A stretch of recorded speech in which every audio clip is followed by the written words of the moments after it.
انسان نے کہا کہ زندگی دل کی دھڑکن کا نام ہے، کبھی کہا زندگی حرکت کا نام ہے، کبھی کہا زندگی سانس کی آمد و رفت کا نام ہے، کبھی کہا کہ زندگی سوچنے سمجھنے کی صلاحیت کا نام ہے۔ کہنے لگے کہ جی آج ہم اس کمپیوٹر کے زمانے میں رہ رہے ہیں، سائنس اپنی تمام تر ترقی کے باوجود زیادہ سے زیادہ یہ کہہ سکی ہے۔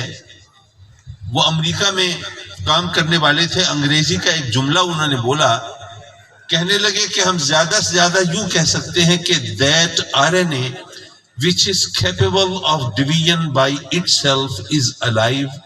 وہ RNA جو خود تقسیم ہونے کی صلاحیت رکھتا ہے وہ زندہ ہے۔ میں نے کہا جی ہم لوگوں کو تو عمران خان سے پہلے DNA RNA کا کچھ پتہ نہیں تھا، اور ہمیں یہ نہ بتائیں کہ زندہ کون ہے، وہ تو ہماری بھی آنکھیں ہیں، ہم دیکھ لیتے ہیں زندہ کون ہے۔ ہمیں یہ بتائیے زندگی کسے کہتے ہیں۔ کہنے لگے زندگی کی تعریف سائنس آج تک متعین نہیں کر سکی۔ میں سوچنے لگا کہ اگر زندگی حرکت کا نام ہوتی تو چلتا ہوا پانی بھی زندہ ہوتا، لہراتے ہوئے جھنڈے بھی زندہ ہوتے، بھاگتی دوڑتی گاڑیاں بھی زندہ ہوتی۔ اگر یہ سب زندہ نہیں ہے تو پتہ چلا زندگی حرکت کا نام نہیں ہے۔ کیا زندگی دل کی دھڑکن کا نام ہے؟ آج سے 100-200 سال پہلے اگر یہ بات کہی ہوتی تو لوگ شاید مان لیتے، لیکن آج کے دور میں جب ٹرانسپلانٹیشن آف ہارٹ یعنی تبدیلی قلب کے آپریشن ہوتے ہوں، دل بدل دیا جاتا ہو، پسلیوں کا پنجرہ کھول کے ٹائر دل کو آزاد کر دیا جاتا ہو، تو یارو اگر زندگی دل کی دھڑکن کا نام ہوتا تو جب دل جسم سے علیحدہ ہوا زندگی ختم ہو جانی چاہیے تھی۔ دل علیحدہ ہو گیا، زندگی باقی ہے۔ پتہ چلا کہ زندگی دل کی دھڑکن کا نام نہیں ہے۔ کیا زندگی سانس کے چلنے کا نام ہے؟ کچھ عرصہ پہلے جو کورونا کا چکر چلا تھا، دیہاتوں تک بھی، یہاں پر آپ تک بھی اطلاعات تو پہنچی ہوں گی۔ اب اس کے حوالے سے ایک لفظ معروف ہو گیا، پہلے لوگ نہیں جانتے تھے، وینٹیلیٹر۔ وینٹیلیٹر کا ویسے ترجمہ ہے روشن دان، لیکن سائنسی حوالے سے، میڈیکل سائنس کے حوالے سے وینٹیلیٹر اس مشین کو کہتے ہیں جو کہ سانس پمپ کرتی ہے۔ مریض کی حالت اگر اتنی خراب اور اتنی نازک ہو کہ اس کے لیے خود سانس لینا مشکل ہو تو اسے اس وینٹیلیٹر پر ڈال دیتے ہیں، وہ اس کے اندر سانس پمپ کرتا رہتا ہے۔ فرض کیجئے ایک مریض بڑی نازک حالت میں ہے، اسے وینٹیلیٹر پہ ڈالا، اب اس کے اندر سانس پمپ ہو رہی ہے۔ اتنے میں ڈاکٹر کو تھوڑا شبہ ہوا، اس نے مریض کی آنکھ انگلیوں سے کھولی اور اس کی پتلی پر، آنکھ کی پتلی پر ٹارچ سے روشنی ڈالی۔ آپ میں اگر کوئی میڈیکل سائنس سے تعلق رکھنے والا دوست ہے تو اس کو پتا ہوگا، ورنہ میں بتا رہا ہوں آپ کو کہ آنکھ کی پتلی چاہے وہ انسان کی ہو کہ چاہے کسی جانور کی ہو، اس کی یہ خصوصیت ہے کہ اگر وہ جاندار زندہ ہو تو اس پر روشنی پڑے تو روشنی کی وجہ سے اس میں حرکت پیدا ہوتی ہے، وہ سکڑ جاتی ہے اگر وہ جاندار زندہ ہو۔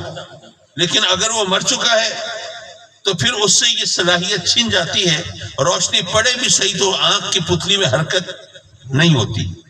تو ڈاکٹر کو تھوڑا شبہ ہوا، اس نے مریض کی آنکھ کھولی، اس پہ ٹارچ سے روشنی ڈالی، اس نے دیکھا کہ اس میں حرکت پیدا نہیں ہوئی، تو اس نے بتا دیا کہ بھئی مریض کی دماغی موت واقع ہو چکی ہے، یہ مر چکا ہے، اب اسے اس وینٹیلیٹر پر رکھنے کی ضرورت نہیں ہے، اسے ہٹا دو۔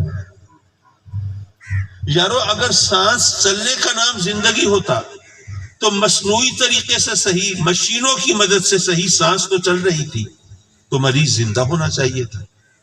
سانس چل رہی ہے، مریض مر چکا ہے۔ پتہ چلا کہ زندگی سانس کے چلنے کا نام بھی نہیں ہے۔ کیا زندگی سوچنے سمجھنے کی صلاحیت کا نام ہے؟ حضرات مکرم، میں دیہات میں ہوں، ہو سکتا ہے آپ زیادہ تر لوگ کمپیوٹر سے واقف نہ ہوں۔ شہروں میں تو خیر گھر گھر کی کہانی ہے اب کمپیوٹر. لیکن چلیے آپ کمپیوٹر سے واقف نہ ہوں گے، لیکن وہ چھوٹا سا کیلکولیٹر تو بچے لیے پھرتے ہیں. دیہات میں بھی دکانداروں کے پاس ہوتا ہے، بٹن دبائیے، جمع، تفریق، ضرب، تقسیم، وہ جناب under root, cos theta, sine theta, یہ ساری مصیبتیں اس میں موجود ہیں. اب بتائیے ضرب تقسیم وغیرہ کے لیے ذہانت چاہیے کہ نہیں چاہیے؟ چاہیے. یہ کام تو کیلکولیٹر بھی کمپیوٹر بھی کر لیتا ہے، تو کیا وہ زندہ ہے؟ نہیں، وہ تو مشین ہے، کبھی بیٹری سے چلتی ہے، کبھی بجلی سے چلتی ہے. اگر زندگی سوچنے کی، سمجھنے کی صلاحیت کا نام ہوتا تو کمپیوٹر کیلکولیٹر زندہ ہونے چاہیے تھے. وہ تو زندہ نہیں ہے. پتہ چلا کہ زندگی سوچنے سمجھنے کی صلاحیت کا نام بھی نہیں ہے. تو پھر زندگی کیا ہے؟ سائنس نے تو ہتھیار ڈال دیے، عقل والوں نے تو ہار مان لی. میں سوچنے لگا کہ اگر یہ عقل والے، اگر یہ فرزانے نہیں بتا سکتے تو چلو پھر دیوانوں سے پوچھتے ہیں زندگی کسے کہتے ہیں. اور یارو یاد رکھنا، دیوانے بھی سب ایک جیسے نہیں ہوتے. ایک دنیا کا دیوانہ چلتا ہے تو لوگ اس پر پتھر مارتے ہیں، آوازیں کستے ہیں، مذاق اڑاتے ہیں. اور ایک میرے آقا کریم کا دیوانہ ہے، چلتا ہے تو لوگ پھول برساتے ہیں اور آنکھیں بچھاتے ہیں. ایک دنیا کا دیوانہ ہے، چلتا ہے، بھٹک جاتا ہے، گمگشتہ منزل ہو جاتا ہے. اور ایک میرے آقا کریم کا دیوانہ چلتا ہے تو منزلیں سمٹ کے قدموں میں چلی آتی ہیں. میرے آقا کریم کے دیوانوں سے پوچھو، وہ تمہیں بتائیں گے کہ یاد رکھو، زندگی نبی کریم سے قریب ہونے کا نام ہے اور موت دور ہونے کا نام ہے. نعرہ تکبیر، نعرہ رسالت، نعرہ رسالت، نعرہ رسالت، فیضان حضور غزالی زمان. حضرات محترم، تقریباً ہفتہ بھر پہلے، ہفتہ 10 دن پہلے یہ کتاب چھپ کے آئی ہے.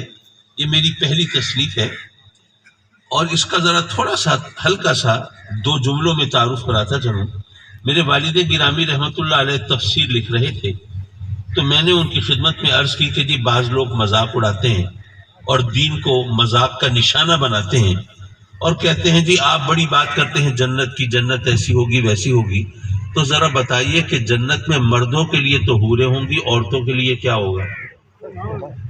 میں نے کہا جی کسی اور سے تو زیادہ توقع نہیں کہ وہ کوئی جواب دے سکے، آپ مہربانی کریں جواب عطا فرما دیں. تو انہوں نے اپنی تفسیر میں اس کا جواب عطا فرمایا، لیکن انہوں نے خاص طور پر مختصر علمی انداز سے لکھا تاکہ لوگ اس پر زیادہ لطیفے نہ گھڑ سکیں. لیکن میں نے یہ سوچا کہ یہ تحریر کرتے ہوئے، میں چونکہ ابا جی قبلہ کے ساتھ ڈکٹیشن لیتا تھا، وہ املا مجھے لکھواتے تھے، تو جو کچھ سنا، جو کچھ بات چیت ہوئی، میں نے کہا اگر وہ میں سب کچھ تحریر کر دوں تو شاید عوام کے لیے زیادہ دلچسپی کا باعث ہو. تو اس میں پہلا مضمون تو وہ ہے کہ جنت میں مردوں کے لیے حوریں ہوں گی تو عورتوں کے لیے کیا ہوگا. اس کے علاوہ باقی بھی میرے مضامین ہیں، اگر کوئی دوست لینا چاہیں تو یہاں پر موجود ہے، دوستوں کے پاس حاضر ہے. حضرات مکرم معاف کیجئے، میں یہ عرض کر رہا تھا کہ ہو سکتا ہے آپ سوچیں حامد سعید کاظمی بھی عجیب آدمی ہے، کبھی سائنس کی ٹیکنالوجی کی بات کرتا ہے، کبھی فہم و فراست کی عقل و دانش کی بات کرتا ہے، کبھی کمپیوٹر اور کیلکولیٹر کی بات کرتا ہے، کبھی وینٹیلیٹر کی بات کرتا ہے، اور کبھی کہنے کی بات کرتا ہے، کیف و مستی کی بات کرتا ہے. یہ بھی کوئی ماننے کی بات ہے؟ یہ بھی کوئی عقل میں آنے والی بات ہے کہ زندگی نبی کریم سے قریب ہونے کا نام ہے اور موت دور ہونے کا نام ہے؟ یہ تو بات عقل میں نہیں آتی. میں نے کہا جی عقل میں نہیں آتی تو کوئی فرق نہیں پڑتا. وہ اس لیے کہ ہم نے پہلے تو خود عقل سے پوچھا تھا تو بتا دے زندگی کسے کہتے ہیں. عقل تو نہیں بتا سکی. جب عقل نہیں بتا سکی تو عقل سے کیا پوچھنا؟ زیادہ سے زیادہ پوچھنا ہے تو قرآن سے پوچھ لو، حدیث سے پوچھ لو.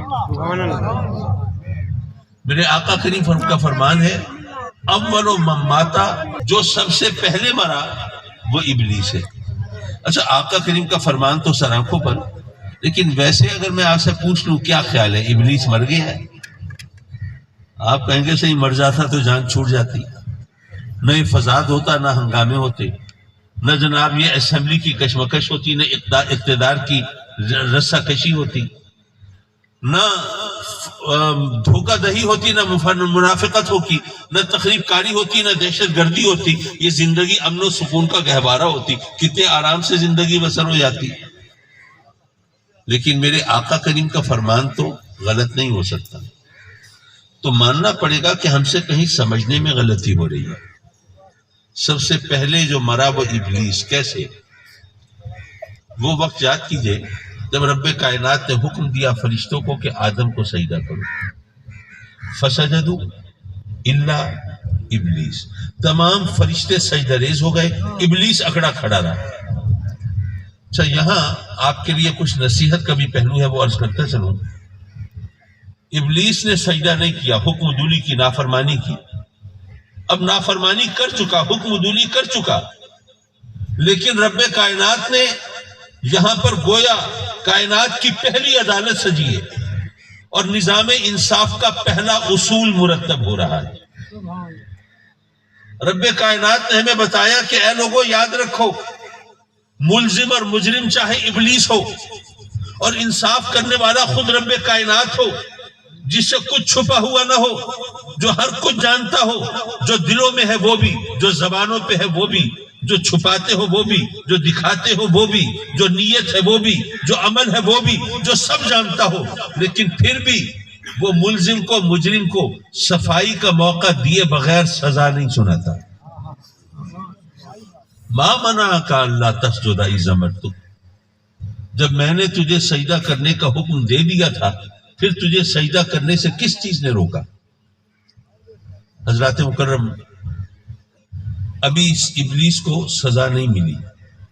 پتہ یہ چلا کہ سوال کا جواب دینے سے پہلے وہ سزا نہیں ملی، جواب دینے کے بعد سزا ملی.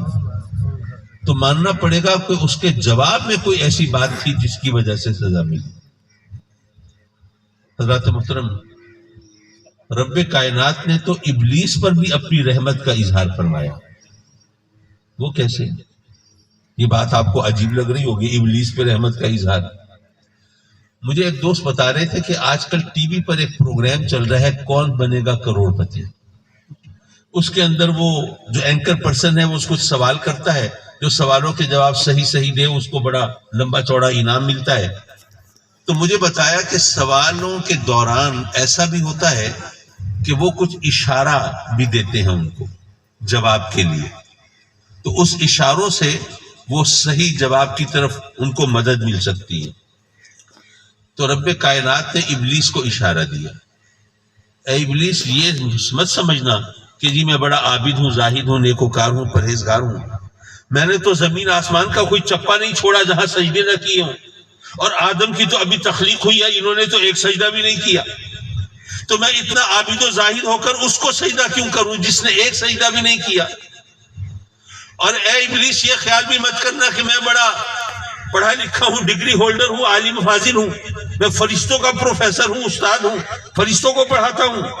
تو میں ایسا عالم و فاضل ہو کر میں اس کے کو سجدہ کیوں کروں جس کا مجھے کچھ نہیں پتا اس کی کیا اوقات ہے، کیا حیثیت. اور اے ابلیس یہ خیال بھی مت کرنا کہ جی میں تو آگ سے بنا ہوں، میں بڑا اعلیٰ ہوں، عرفہ ہوں، افضل ہوں، اور یہ تو اس کا خمیر تو مٹی سے اٹھا ہے، تو میں اس کو سجدہ کیوں کروں. یاد رکھنا سجدہ عظمت کی وجہ سے نہیں ہوتا. وہ کیوں ہو سکتا ہے یہ بات بھی چبھ رہی ہو. یہ بتائیے مسجد اقصیٰ کی طرف منہ کر کے پہلے ہم سجدہ کرتے تھے یا نہیں کرتے تھے؟ کرتے تھے. آج کریں تو جائز ہے؟ نہیں. کیوں؟ کیا مسجد اقصیٰ کی عظمت میں کمی آ گئی ہے؟ عظمت میں کوئی کمی نہیں آئی. بات دراصل یہ ہے سجدہ عظمت کی وجہ سے نہیں ہوتا، وہ اللہ کے حکم کی وجہ سے ہوتا ہے. حضرات مکرم، اسی طرح سیدنا یعقوب علیہ السلام وہ سجدہ کرتے حضرت یوسف علیہ السلام کو، اپنے بیٹے کو.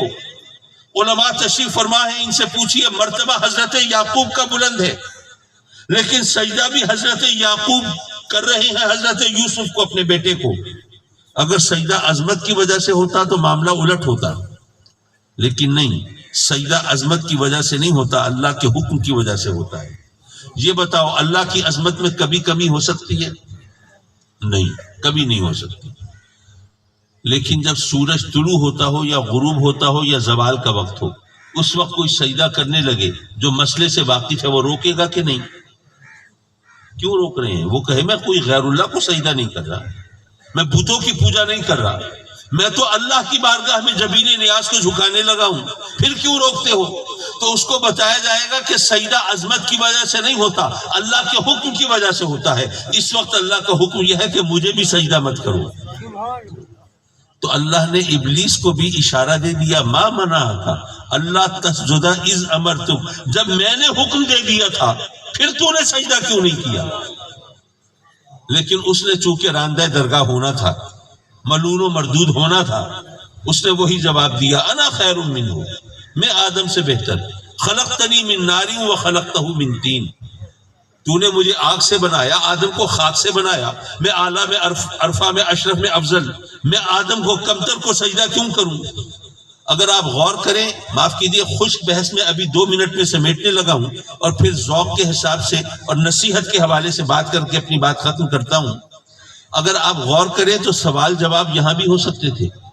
رب کائنات فرما سکتا تھا کہ تو کہتا ہے تو اعلیٰ اشرف کیونکہ تو آگ سے بنا، تو میں اگر چاہوں تو ادنا سے اعلیٰ بنا دوں۔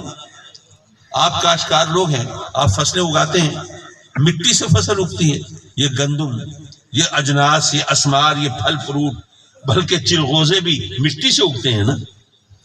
اب بتاؤ ادنا چیز سے اعلیٰ چیز بنی کہ نہیں بنی؟ وہ چاہتا ہے تو ادنا سے اعلیٰ، اعلیٰ سے ادنا بنا دیتا ہے۔ اسی طرح آپ یہ بتائیے کہ ایک انگوٹھی سونے کی ہے، ایک لوہے کی ہے، کون سی انگوٹھی قیمتی ہے؟ سونے کی۔ لیکن اگر لوہے کی انگوٹھی میں آپ کوہ نور ہیرا لگا دیں، اب کون سی قیمتی ہو جائے گی؟ لوہے والی۔ رب کائنات فرما سکتا تھا کہ تو نے پیکر خاکی کو تو دیکھا ہے، جسد انصری کو تو دیکھا ہے، لیکن اس کی پیشانی میں کوہ نور نہیں دیکھا۔ سوال و جواب ہو سکتے تھے نا، لیکن نہیں۔ رب کائنات نے گویا یہ فرمایا کہ تو نے میری حکم دولی کی، میں نے تجھے موقع دیا صفائی کا، لیکن اب تو کہتا ہے تو آدم سے افضل ہے، میرے نبی کی شان میں گستاخی کرتا ہے۔ جو نبی کا گستاخ ہو اس سے سوال و جواب نہیں ہوتے، اس سے بحث مباحثہ نہیں ہوتا۔ ارے اللہ کی سنت کیا ہے، اس کو یہی کہا جاتا ہے تو مردود و ملعون ہے، جنت سے نکل جا۔ سبحان اللہ۔ حضرات مکرم، یہاں پر ایک عقیدے کی بات بھی کرتا چلوں گی۔ شیطان نے کہا کہ اچھا مولا مجھے مردود ملعون کر دیا، تیری مرضی، میں بھی تیرے بندوں کو گمراہ کروں گا اگر مجھے مہلت ملے۔ اچھا کتنی مہلت چاہیے؟ قیامت تک؟ چل قیامت تک کی مہلت دیتا ہوں، تجھے طاقت اتنی دیتا ہوں کہ دلوں میں وسوسے پیدا کر سکے، لوگوں کو ورغلا سکے، بہکا سکے، مکر و فریب کے جال بن سکے۔ ان شیطان یجری من الانسان مجرى الدم، ارے آدمی کے، انسان کے جسم میں لہو کی طرح گردش کر سکے، اتنی طاقت دیتا ہوں تجھے، لیکن جو میرے ہیں ان پر تیرا داؤ نہیں چلے گا۔ حضرات مکرم، ایک صاحب مجھ سے بحث کرنے لگے کہ جناب اللہ کے سوا نفع نقصان کا مالک کوئی نہیں، آپ عجیب لوگ ہیں، کبھی یا مشکل کشا پکار رہے ہیں، یا خواجہ، یا دستگیر، یا داتا، یا رسول اللہ، یہ کیا مذاق ہے؟ میں نے کہا اچھا اللہ کے سوا تو نفع نقصان کوئی نہیں پہنچا سکتا، قرآن ہے، ظاہر ماننا پڑے گا مجھے، یہ بتاؤ شیطان نقصان پہنچا سکتا ہے یا نہیں؟ اگر کہو کہ نہیں پہنچا سکتا تو پھر اس سے بچنے کی ضرورت کیا ہے؟ بھئی دشمن ہو اور بےکس ہو، لاچار ہو، کچھ نہ کر سکتا ہو تو پھر بچنے کی ضرورت نہیں ہے، پھر تو آستینے چڑھا کے پل پڑو، اگلے پچھلے سارے بدلے چکا دو۔ لیکن اللہ جب ہمیں حکم دیتا ہے کہ ان شیطان الانسان عدو مبین، وہ تمہارا کھلا دشمن ہے، اس سے بچو، تو جب اس نے بچنے کا حکم دیا تو ماننا پڑے گا وہ نقصان پہنچا سکتا ہے، ٹھیک ہے نا؟ دلوں میں وسوسے پیدا کرتا ہے، جسم میں خون کی طرح گردش کرتا ہے، تھوڑی طاقت ملی ہے اس کو، یہ طاقت کس نے دی ہے اس کو؟ اللہ نے، ظاہر ہے اللہ کے دیے بغیر تو طاقت نہیں مل سکتی۔ اچھا یہ کیا خیال ہے، شیطان اللہ کا دوست ہے کہ دشمن ہے؟ دوست تو نہیں ہو سکتا، دوست تو ولی کو کہتے ہیں نا، کیا ولی اللہ مانتے ہو شیطان کو؟ تو ولی تو نہیں ہے، دوست تو نہیں ہے، وہ تو ملعون ہے، سرکش ہے، مردود ہے، وہ راندہ درگاہ ہے، اس کو دشمن کہہ سکتے ہیں، دوست تو نہیں کہہ سکتے۔ اب یہاں پر صرف ایک جملہ بول رہا ہوں، یارو آپ بہت دیر سے میری تقریر سن رہے ہوں گے، پتہ نہیں سمجھ رہے ہیں یا نہیں، لیکن ایک جملہ بول رہا ہوں، اس یقین کے ساتھ بولتا ہوں کہ یہ ایک جملہ اگر یاد کر لو، ذہن نشین کر لو، 20 کتابوں سے بے نیاز ہو جاؤ۔ وہ کیا؟ ذرا اتنا سوچو جس اللہ نے اپنے دشمن کو اتنی طاقت دی ہے اس نے اپنے دوستوں کو کتنی طاقت دی ہوگی؟ سوچنے کی بات ہے نا.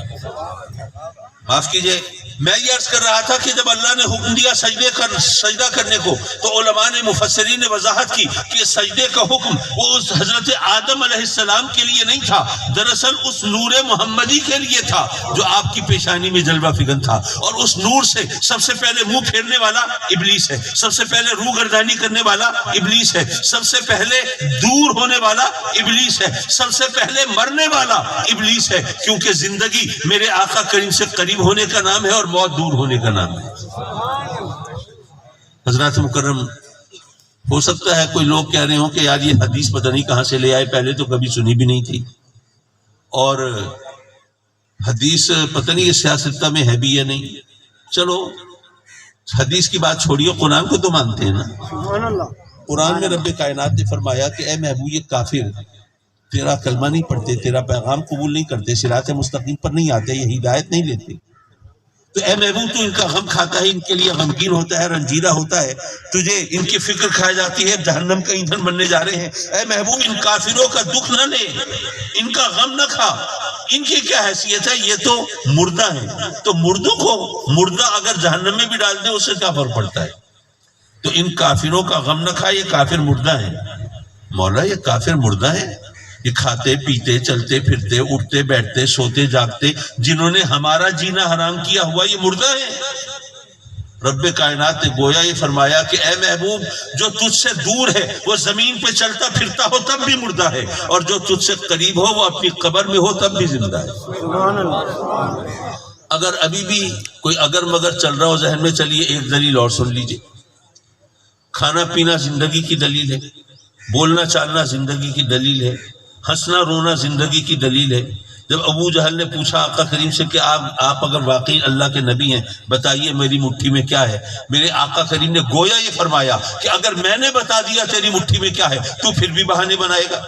جی آپ نے دیکھ لیا ہوگا، کسی نے بتا دیا ہوگا.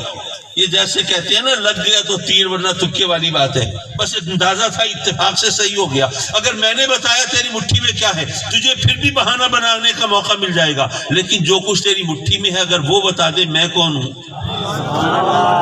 پھر پتھروں نے کلمہ پڑھا کہ نہیں پڑھا.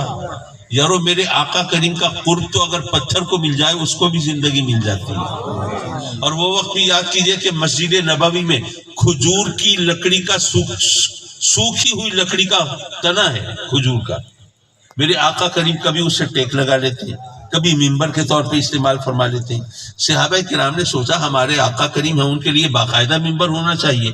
ممبر بنوا کے رکھ دیا اور لکڑی کا سوکھا ہوا تنا اٹھا کے مسجد نبوی کے کونے میں ڈال دیا. میرے آقا کریم تشریف فرما ہوئے تو رونے کی آواز آنے لگی، اور اتنی دردناک آواز کہ صحابی پریشان، کہتے ہیں لگتا تھا ہمارا کلیجہ پھٹ جائے گا، اتنی دردناک آواز. رونے کی آواز تو سنائی دیتی ہے، رونے والا نظر نہیں آتا.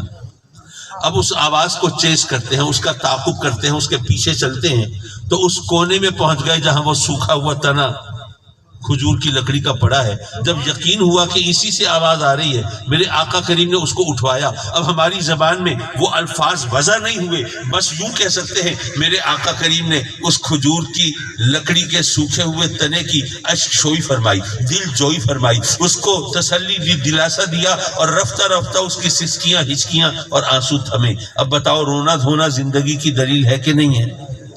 اور صرف رونے دھونے کی بات نہیں، علماء کی توجہ کے لیے عرض کروں، وہ لکڑی کا سوکھا ہوا تنا اس نے رونا کب شروع کیا؟ جب میرے آقا کریم جلوہ فگر ہوئے مسجد نبوی میں.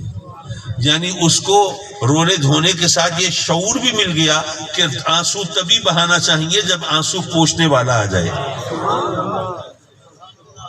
حضرات مکرم، پتہ چلا زندگی میرے آقا کریم سے قریب ہونے کا نام اور موت دور ہونے کا نام. جو اس حقیقت کو پا لیتے ہیں وہ سرکار کے دامن میں پناہ لے لیتے ہیں اور موت کے خوف سے بے نیاز ہو جاتے ہیں. ایک آدھ نصیحت کرتا چلوں. دیکھیں بھائی، آج کل ہم لوگوں کی عادت ہو گئی ہے ہم رب کی بارگاہ میں شکووں شکایتوں کے دفتر کھولے بیٹھے ہوتے ہیں. مولا وہ جو کافر ہیں ان کو تو بڑا نوازا ہے، تو نے سنا ہے ان کے پاس وہ مال ہے، وہ دولت ہے، وہ کر و فر تمطراق ساری دنیا کو انہوں نے نتھ ڈال کے رکھی ہوئی ہے، اور ان کے اندر وہ کھرب ہاپتی لوگ ہیں کہ جو اپنے بچوں کو اگر روزانہ ہوائی جہاز نیا دلوا دیں ان کو فرق نہ پڑے، اور مولا میرے بچے نے موٹر سائیکل مانگی ہے، میرے پاس اتنے پیسے نہیں موٹر سائیکل دلوا سکوں۔ ہم مسلمان تیری بارگاہ میں جھکنے والے، ناک رگڑنے والے، سجدے کرنے والے، تیرے محبوب کے نام کا کلمہ پڑھنے والے، تجھ سے بندگی کا رشتہ جوڑنے والے، مولا ہم اس طرح ترستی اور سسکتی ہوئی زندگی گزار رہے ہیں۔ کرتے ہیں نا لوگ شکایت حضرات مکرم۔ اچھا پھر یہ بھی سوچتے ہیں کہ یار بچے نے فرمائش کی ہے نا، تو اگر اس کی فرمائش پوری نہ کی تو اس کے ہم جولیوں، اس کے دوستوں میں اس کی بڑی کرکری ہوگی، لوگ مذاق اڑائیں گے کہ تمہارے گھر والوں کی نظر میں تمہاری یہ حیثیت ہے، ایک موٹر بائک مانگی تھی وہ بھی نہیں دلوائی، چلو پھر کسی طرح کوئی صورت اختیار کرو، اپنی جمع پونجی اٹھائی، دوستوں سے قرض ادھار لیا، کہیں کمیٹی ڈالی، کہیں احسان لیا، کچھ کرا کے بچے کو موٹر سائیکل دلوا دی۔ اب آج کل بچے موٹر سائیکل چلاتے تو نہیں ہیں، اڑاتے ہیں۔ خدا نہ خواستہ وہ بچہ تیز رفتاری کرتے ہوئے یا ون ویلنگ کرتے ہوئے یا کسی بھی وجہ سے کسی جان لیوا حادثے کا شکار ہو، بچے پر تو جو گزری سو گزری، لیکن آپ تو ساری زندگی اپنے آپ کو الزام دیں گے وہ تو بچہ تھا، فرمائش کر رہا تھا، میں تو بڑا تھا، مجھے سوچنا چاہیے تھا بچوں کو کس عمر میں موٹر سائیکل دلوانی چاہیے۔ ٹھیک ہے نا؟ اگر ہمیں پتہ ہو یہ چیز ہمارے لیے نقصان دہ ہے تو کیا ہم کبھی اس کی فرمائش کریں گے؟ کیا اس کو لینا چاہیں گے؟ یقیناً نہیں۔ حضرات مکرم، اگر ہم غربت کا شکار ہیں اور ہم وہ شکایتیں بھی کر رہے ہیں، آپ کو پتہ ہے نا ہمیں ہر چیز کا حساب دینا ہے رب کی بارگاہ میں، معلوم ہے کہ نہیں؟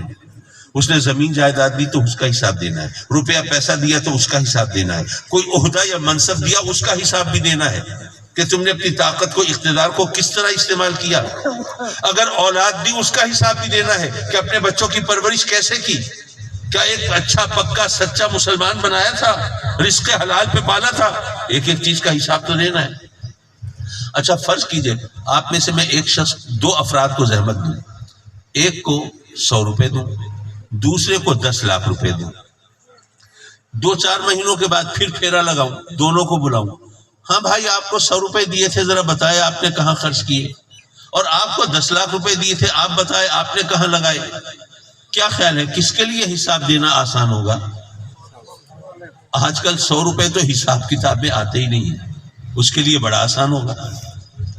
حضرات مکرم، کیا پتا یہ وہ بہتر جانتا ہے، کیا پتا اسی محفل میں چند لوگ ایسے ہوں کہ جو رب سے شکایت تو کرتے ہوں، غربت کے ہاتھوں تنگ ہوں، پریشان ہوں، لیکن رب کائنات گویا یہ فرماتا ہو کہ میرا یہ بندہ شکایتیں تو کر رہا ہے لیکن یہ چند روز اگر غربت میں گزار لے یہ اس کے لیے بہتر ہے، ورنہ میں جانتا ہوں کہ اگر میں نے اس کو مال زیادہ دے دیا اس کی آخرت بگڑ جائے گی، اس کے لیے حساب دینا مشکل ہو جائے گا۔ یارو کیا پتا یہ غربت بھی در حقیقت ہم میں سے کچھ لوگوں کے لیے رحمت ہو، یہ وہ بہتر جانتا ہے۔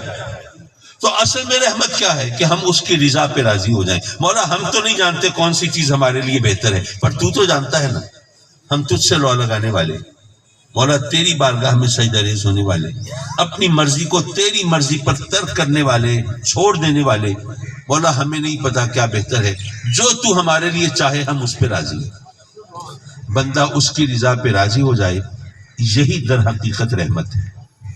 حضرات مکرم، ہم اپنی منمانی کرنے کے چکر میں رہتے ہیں، اگر اس کی رضا پہ راضی رہیں تو یہ دنیا بھی ہماری ہے اور وہ دنیا بھی ہماری ہے۔ تو ہم رب کی بارگاہ میں التجا کرتے ہیں کہ مولا اپنے کرم سے محترم ملک برخوردار صاحب کی مغفرت فرما، ان کو جنات الفردوس میں اعلیٰ مقام دے، اور کوئی خطا کوئی لغزش اگر ہو گئی ہو تو بخش دے، اور اپنی رحمتوں سے سرفراز فرما۔ وآخر دعوانا ان الحمدللہ۔